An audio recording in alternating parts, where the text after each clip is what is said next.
Whew. Facebook is live. YouTube is live. LinkedIn. I'm still excited when I see that thing go. LinkedIn Live is online. Hey, happy Friday, everybody. Today's really Friday. I know some of you have probably heard me say before that I believe every day is Friday. I try to live that way. I don't get any more excited for the weekends because they're all good days. I don't have to, well, I don't have to get up and go to a job I hate. And so if you're in that particular place, mind space, etc., where you look forward to the weekends because you're drudging through your days, then maybe we should chat. I'd love to talk to you. Be happy to see what I can offer to help you get away from that space. Right now, I want to say something I heard the other day, which is that right now, if you look around, for people who feel that way, if you feel stuck in your job, if you feel stuck in your work, right now you have an opportunity to advance your own career. There are a lot of people who, for whatever reasons, have not gone to work. They're not going to work. And if you're looking for new opportunities, right now is your chance. So I'd encourage you that if that's how you feel, to take advantage of that. That's not the message I came here to share today, but it was on my heart and it came up in my mind, so thought I would share it. Hello, Elizabeth. Good to see you. Thanks for being here. Hey, I did want to share. So I've been attending the Global Leadership Summit this week, Global Leadership GLS 2021. And in between meetings and other things I've had going on, and it's just been a great experience. But I listened to a message come from Jamie Kern Lima yesterday, and I feel inspired to share some of that message with you. I know she's got a new book out. I don't remember the title off the top of my head of her new book, but I'm inspired to potentially purchase it myself. So she shared a bit about her personal story. First of all, if you're not sure who she is, essentially she has built the world's largest cosmetic brand. She started off tiny business in her garage. She faced a bunch of no's along the way. Hi, Laura. Good to see you. Thank you for coming here from Facebook. Yes.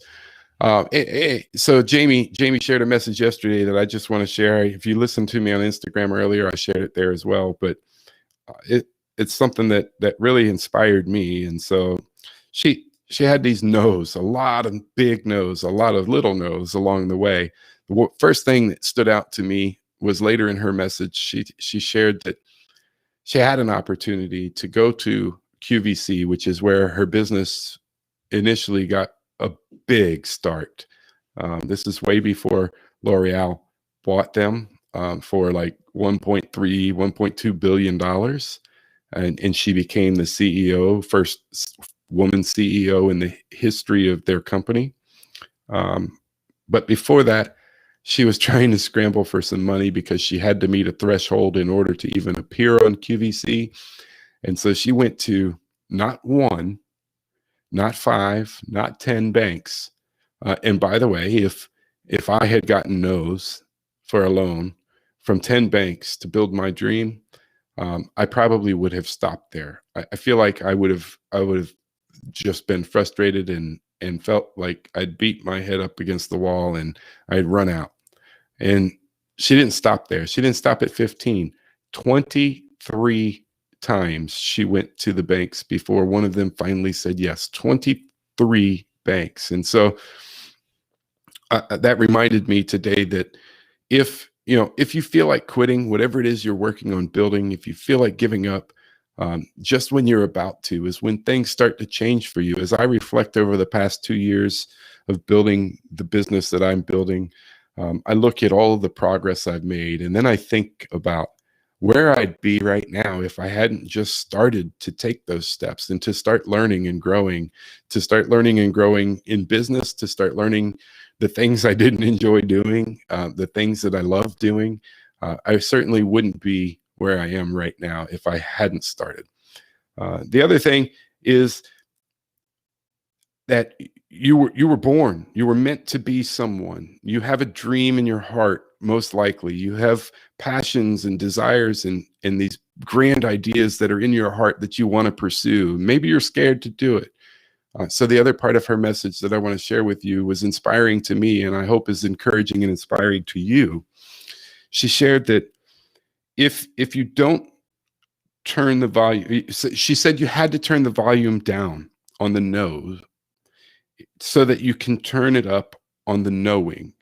And she was speaking specifically of knowing that regardless of the no's and what people tell you you can or can't do and why you may not be able to do it, regardless of what you see in yourself that's maybe not in alignment with what you think others want to see of you, you should know that you are uniquely created and perfectly created in the image of God to be fully equipped and prepared to carry out the dreams in your heart. And that was inspiring to me as well. And if you don't do that, if you don't do the work to turn down the no's and listen to the knowings, she said you risk becoming the person you were meant to be or born to be. You risk not being able to achieve that. You risk missing your opportunity to pursue your dreams and your passions. And so if you're working on something that allows you to pursue your dreams and your passions, then I'm going to encourage you today to step out of your comfort zone a little bit and start. So I listened to another message from the Global Leadership Summit this morning, and it was man, I can't remember the name, but she was wonderful, a French lady, and she talked a bit about pirates in the 16th century, and that most of us don't realize because we haven't studied them.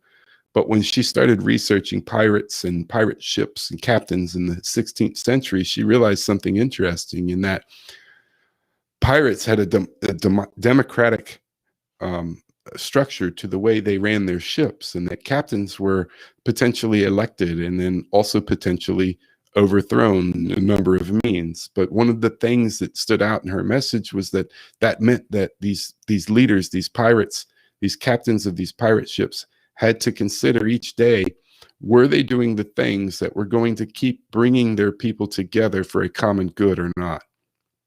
And so that's what I'm going to encourage you to do this weekend, is to think about how you're bringing people together for a common good or cause, or maybe you're bringing them together to support your big vision and your big idea. I hope that that's helpful. I hope it's encouraging. I appreciate those of you who chimed in the chat. So thank you for showing up, and thank you for being part of my big vision and my big dreams. As always, I appreciate your support. Y'all have a wonderful Friday. I hope you enjoy your weekend. Do something inspiring.